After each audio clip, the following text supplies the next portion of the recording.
Hello everyone and welcome to Off the Cuff, where the headlines come to life. And today we have two very special individuals. We have Sergeant Glazer, who is in charge of the Crime Abatement Team, and we have Sergeant Rana Eljaafari, who is a patrol supervisor at the Wayne State University Police Department. Welcome both to Off the Cuff. It's such an honor and a pleasure always to have you here as police officers, as public servants, and as individuals who really put your life on the line for the safety of others. And I think that is really the concept that as a nation we need to focus on. Rana, I'm going to start with you. You are a patrol supervisor. You were a police officer in Detroit for a while, correct? Yes, ma'am. I was a DPD for over 6 years. I started there in 2007, and I switched to Wayne State in 2013 after I finished my undergrad degree. Wow, that's amazing. That's amazing. So let me ask you a question. There are a few women as police officers in this day and age, of course. I think that sort of ceiling has been a little bit broken, but yet you're still pioneers in this area. How do you reflect on yourself as a woman being in this kind of position, and also as a supervisor in the department, where you're really responsible for making sure that things are done correctly. So how do you reflect on that? At the beginning, it was a little challenge, Sure. and it was mainly challenged within my family, because I come from a country where women in law enforcement didn't exist. So you're Lebanese American. I'm Lebanese American, yes. So that was my biggest challenge, is to try to convince my family that this is what I'm going for. This is, my passion.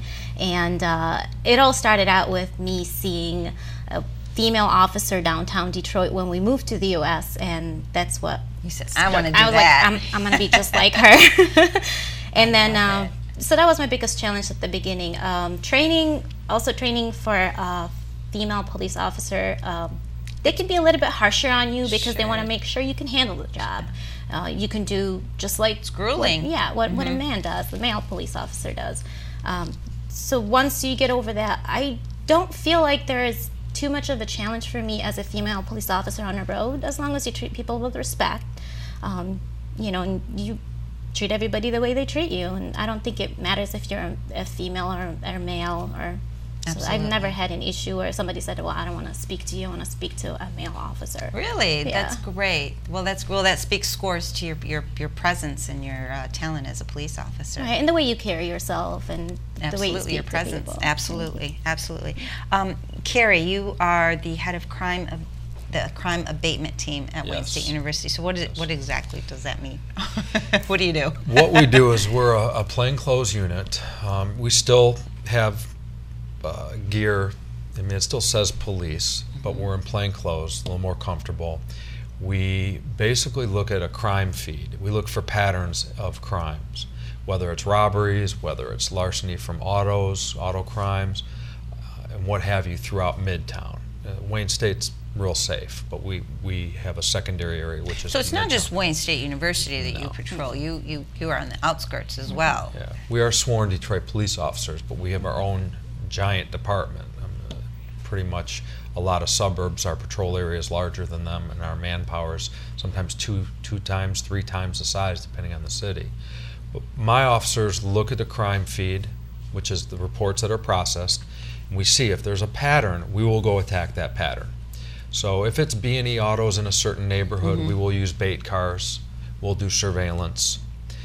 So you'd put cars out there that maybe are unlocked and have a few things in there, and then surveillance them to see who's actually going to come and commit a crime? Is that? We have a partnership with DTE, which DTE Energy provides us with cars that they put bait in them, they're locked, they have cameras, hidden cameras, even sometimes underneath where the catalytic converter is, because people steal those. So we'll deploy those. It's monitored by a third party, and usually we can catch them in the act. We also have bait bikes, because bikes theft is a big deal, and people think bikes aren't a big deal, but they really are, because they end up going down towards our south end. The drug dealers end up getting them, and they roll around doing their bad business and scouting us out. And the biggest thing we do is we go out and we talk to people. We get out and we investigate people, whether it's public order crimes, drinking in public. We run them. A lot of them have felony warrants. A lot of them we advise. So we're proactive. It's a proactive unit. So, the term right now is really community policing in terms of really being out there and being part of the community. So, how does that, in regards to being part of the community, getting to know the local, individuals there, and when you do need help, I mean, how does that bridge work for you? And is that a focus of the Wayne State University PD? Well, I think you guys are more community oriented, policing and oriented than patrol. Usually with patrol, we answer to a call of citizen needing help for some sort, where they just go and talk to people, random people. So I think that would be more like what they would do. Yeah. So is that a priority? Is that something that you focus on? For me, and that's what I try to get officers to do, is when I got to Wayne State, when I was on the road, my thing was more of the rougher areas. I would go down there, the gang members and so forth. But when I had runs as an officer, let's say in a apartment complex, or they call them projects, after my run, I wouldn't just say, okay, see ya. I would stay, and we call it kick it with the people. Sure. So I would always stay.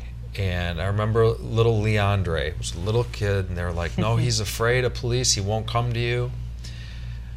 By the second time, after talking to him, and he can sense that I'm a father, Leandre runs to me. Now he's bigger.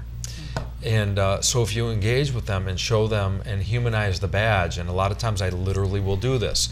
I will literally, in my tactical gear, my black vest with the white police writing, and my tattoos and my look, I look one way until I open my mouth. And so it's because I have life experience, and if I'm on a domestic or I'm on what have you, any type of problem, I sometimes literally take my vest and say, look, take this off. Look at me, Cary.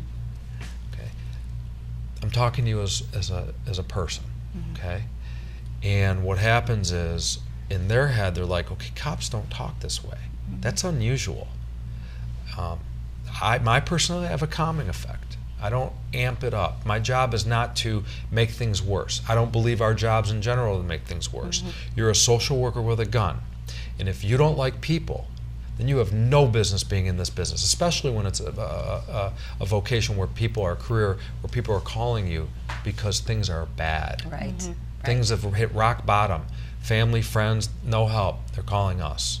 It's not your job to make it worse. You need to self-reflect a little more. Say, I go through tough times. I cry. I make mistakes.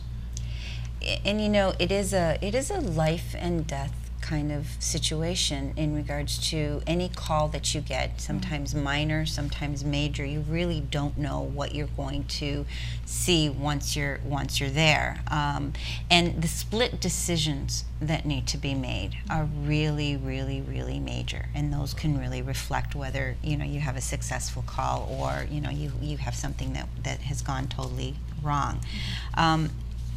And I know that police officers go through, and we talked about this grueling training at the very beginning, but how do you mentally sort of exercise your frame of reference to know what is an appropriate reaction to a situation? Off camera, we were talking about an individual that came at you with a knife, and yet you had every opportunity, or you had every right to defend yourself, yet that split-second decision was something that saved her life, and you were able to disarm her.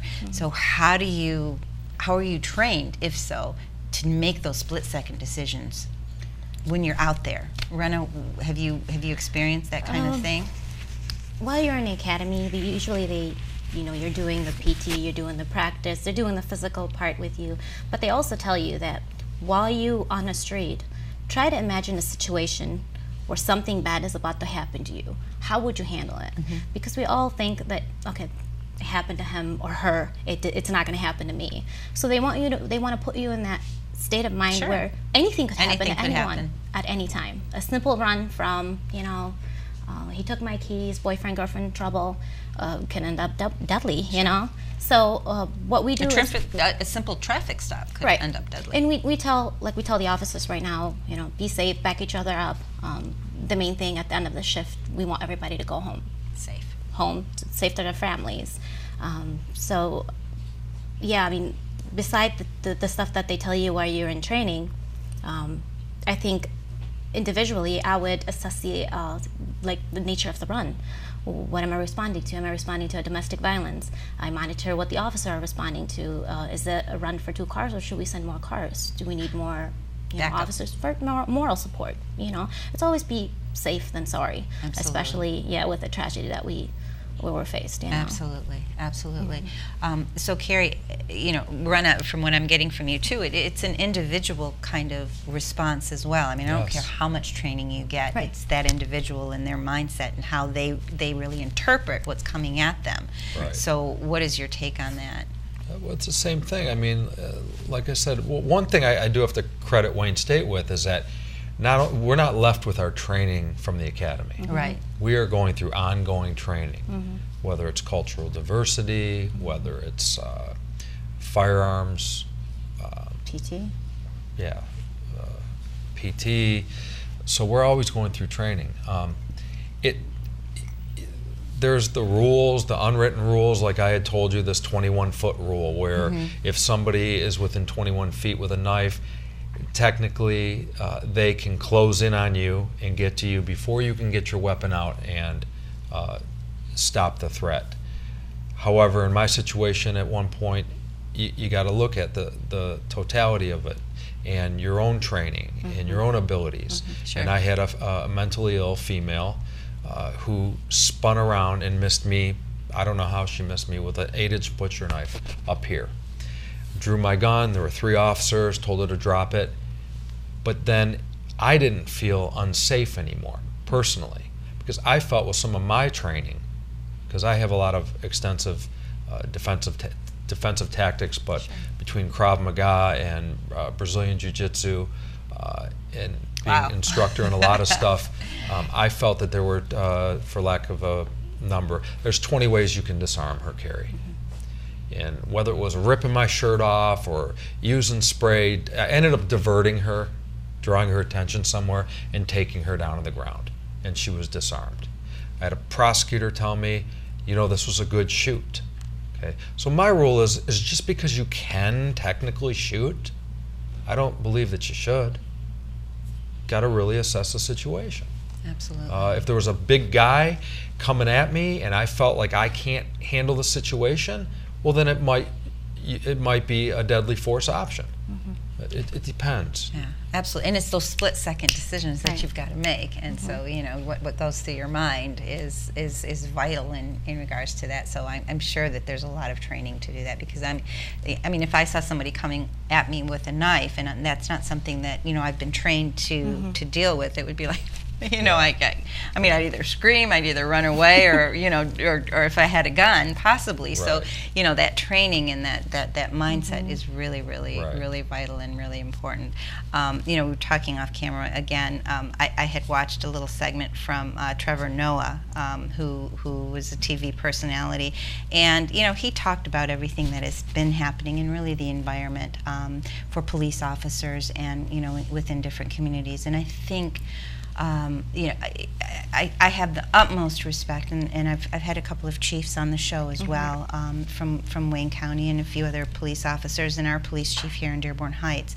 And it is such a challenging, it's always a challenging time, but especially right now it's a challenging time. And Trevor Noah was talking about the different incidences that had happened, and he said, police officers within their training are trained to just shoot. And I normally love this guy, and I love to watch him all the time, but I was really taken back, and I felt really disturbed with that message. And I know that is not the case. And again, we just talked about those individual kind of senses and, those split-second decisions. But, how do we address something like that? Because that is the environment today, and that is the sense that, police officers are trigger happy. They're not, assessing the situation. But again, we have to look at the violence that has been happening too and try to balance that. Right. Rena? Right. I don't agree with that statement. If anything, I think the training right now is a lot more community-oriented as far as, they want you to use deadly force as your last resort. Compared to, officers that went to the academy, 10 or 15 years ago. I've been talking to the new hires on how their academy went. It was nowhere compared to what I went through when I went through the academy. So I don't think training has anything to do with that, and we definitely don't train our officer on to go straight to deadly force. Like I said, we always tell them you want to go home at the end of the night, and if you felt like your life is threatened or a civilian's life is threatened with deadly force, then you have to do what you have to do. But that's not what we go straight to, So yeah, I don't agree with that statement at all. Absolutely, Cary. I mean, I don't agree with that statement either. That's kind of a broad, that's what cops are. Just like the things you see on TV. I'll be honest with you. Some of the things that I see on TV, even though I'm a cop, I'm like, oh my God, what was that cop thinking? Right, exactly. It's not always because I'm a cop, I side with the police. Right. However, you don't paint everybody with the same brush. No. And the other thing is that you're seeing the exception on TV. You are not seeing the rule, okay? With everything, I think. Right. And so this draws a lot of attention towards us, and it really exacerbates some of the feelings in the community about the police. We should and have been, and we're trying to have a better image, trying to push towards community-oriented policing. But you got to have, with your hires, you got to hire people that want to help, that are in it for the right reasons, okay? Absolutely. That like people. I like people. I don't care where I am, on duty, off duty. If I don't make a felony arrest, but I make a friend a day, I'm as happy, and I do. So what is the message for those? Because we have, and there are rotten apples in every organization, every culture, every within every realm. And unfortunately, there has been a lot of incidents. Not too long ago, there was another incident with a police officer shooting someone that maybe was misinterpreted or what have you. So, what is our message to those individuals who say, you know what, police officers are just targeting certain individuals, and they're not getting the benefit of the doubt of making that split-second decision in the right way? What is that message that you want to give to those individuals that say, cops are being trained to do this, they're not there to protect us, they're there to single us out? I don't think it's a training issue. Like I said, it would be, if that shooting is not justified, I'm sure we're talking about the same case that we were talking about off the air, then the officer is personally responsible for it. Like you were saying, there is a bad apple in every career. That doesn't mean all apples are bad, and that doesn't mean all officers are bad just because of one officer made the wrong decision. And it's unfortunately a decision that cost somebody's life. But in most case scenario, if the officer made that decision, I wouldn't blame it on the training, because that officer would have went to the same training where the rest of the officers went, and the rest of the officer might made of a different decision than this officer did. So how are you going to blame the training for something that everybody's going through? Right. So it's an individual vision. Decision. It's not, policing is not for everyone. Some people, maybe they're too afraid to do the job, and they believe that in order for me to go home, that's what I have to do. Absolutely. And we do. Cary, what would be your message? Well, I mean, we have options from verbal, our presence, to verbal, Pepper spray. all the way to deadly force. We've got pepper spray. We have ASPs or batons. We aren't issued tasers right now. We probably will be, but we tend to follow what the Detroit police do.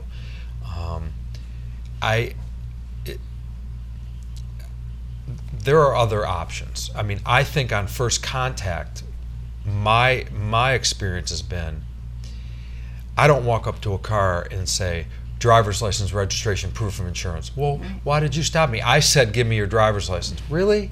Is that really necessary to be robotic and scripted? Yeah. I've actually had an encounter like that, Right. even though I've had only one ticket my entire life. Yeah. I just think it's not necessary. Again, social worker with a gun. Right. You know Right, what I'm it's saying? all in the So approach. you know, they're nervous. I self-reflect a lot. I can see that, God, when I'm driving off duty and I get stopped by the police, I'm nervous. It's a natural reaction. It's a scary feeling. So, and I'm a cop. So Vulnerable. how would the civilian feel? They're nervous. Plus, they're seeing things on the news and hearing things. Right. You've got to like ease them. And I'll talk. You know, ma'am. Listen, just if you don't have your registration here. just Okay, give me wait a your minute. ID. Why are you saying ma'am? I think he's just assuming that drivers are women. But go ahead. We're going to let you slide on that one. Or sir, you know, just relax. I mean, because some people have, you know, can't get out of their own way, and they have warrants where we work. It's not the end of the world. So Right. I'll say, just chill. I'll get you out of here in a minute. Right, right. Okay, you got your ID on you. I mean, the way I'm talking to you is literally the way I talk on the street. Okay, they dictate what I do. I ask them. I say please, I say thank you, I say my bad to the person in cuffs in the back of my car. Because just because I'm a cop doesn't make me right. They're still human beings. Right. Most of them are not evil. I've had a triple murderer in my car from Pontiac who killed his baby's mother and her 11-year-old and 8-year-old daughter. Okay, I've seen evil. Not everybody we deal with is evil, nor are they bad. They economically can't get out of their own way. I get it. I'm check to check. So literally it starts off with that contact. Humanizing the badge. Right. Letting them see you instead of this. Absolutely, absolutely. And it's all in the approach, and I thoroughly agree with that. There was I do diversity training as well, and there's a little thing that we use with the cop who actually gives a lot of tickets, and they actually interviewed the people that he gave tickets to. And one of the gals said, you know, when he first stopped me, I was really nervous. She goes, but I'm so glad I got this ticket because it was the best thing that I've experienced today. I mean, Really? he made her laugh, and Right. and you know, she goes, this is the first ticket that I took willingly and Right. you know, and happily. And so you're right, it is all in the approach, and it is all in, you know, in that kind of thing. But unfortunately, again, you know, the environment that we live in right now, it is the conversation is out there in terms of, you know, Black Lives Matter, in terms of Blue Lives Matter, in terms of Right. all lives matter, Right. and in terms of how we're approaching, you know, this social concept that we're dealing with today. You know, Cary, I know that you were very involved in the Collin Rose issue, and I know maybe some things you may or may not be able to share with us. But he was a canine officer, correct? Yes, he was. And you know, he had an encounter with this individual who had other encounters with police officers and was shot in the head. But what can you tell us about that with your personal interaction with that entire case? And I know it must have been very difficult for the entire Wayne State University police force. It was a very difficult case, but I know that you were very closely related to that. Collin and I worked together. I wasn't his immediate supervisor. However, my unit works a lot with the ATF, federal agencies.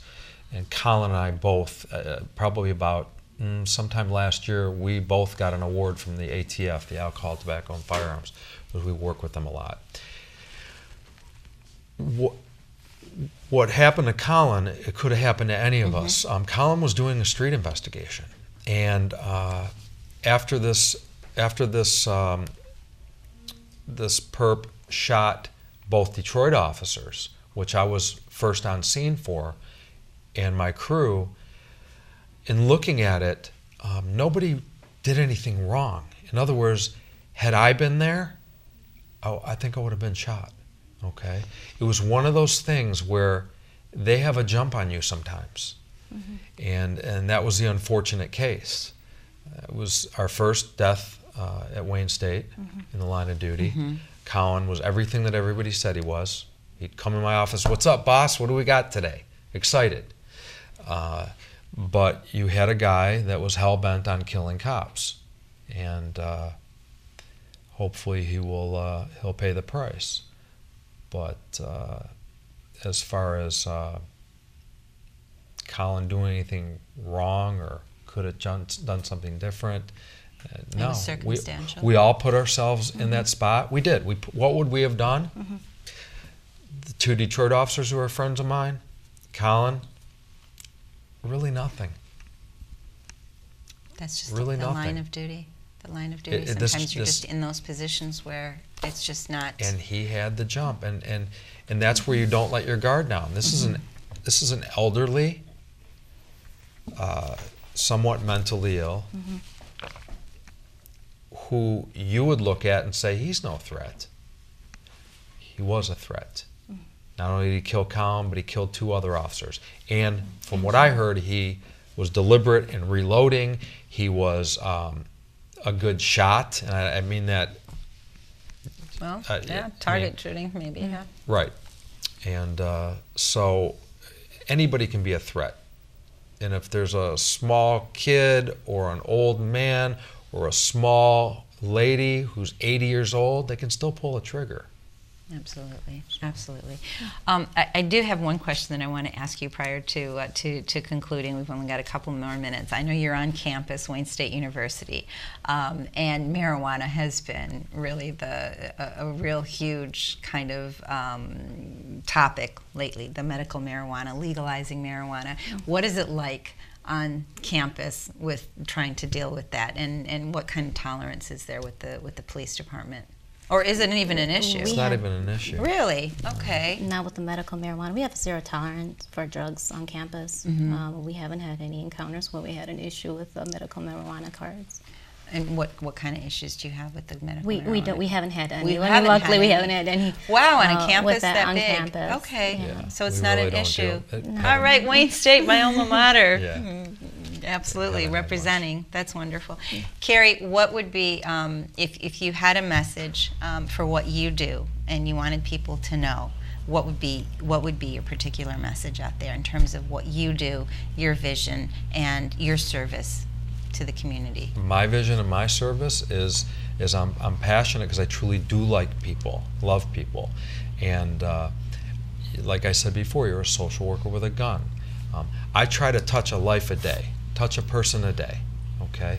Sometimes just saying, hey, to even a homeless guy, which I've done. Man, I like that hat.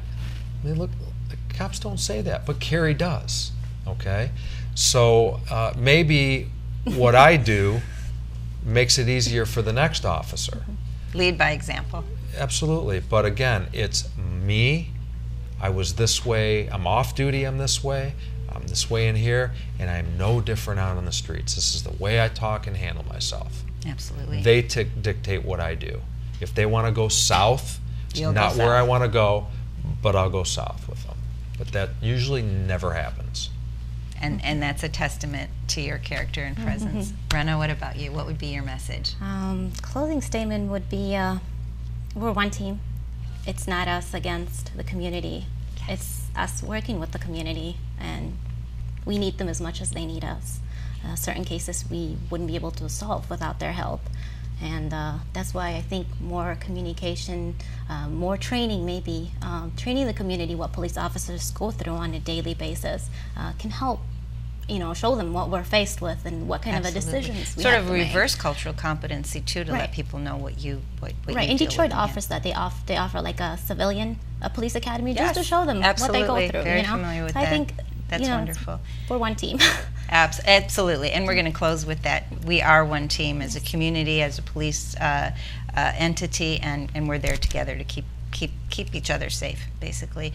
Rana, thank you so much for being with us. Cary, for thank having you, us. and thank you You're welcome. both for your service and your dedication to our communities and keeping us safe, and that's what it's all about.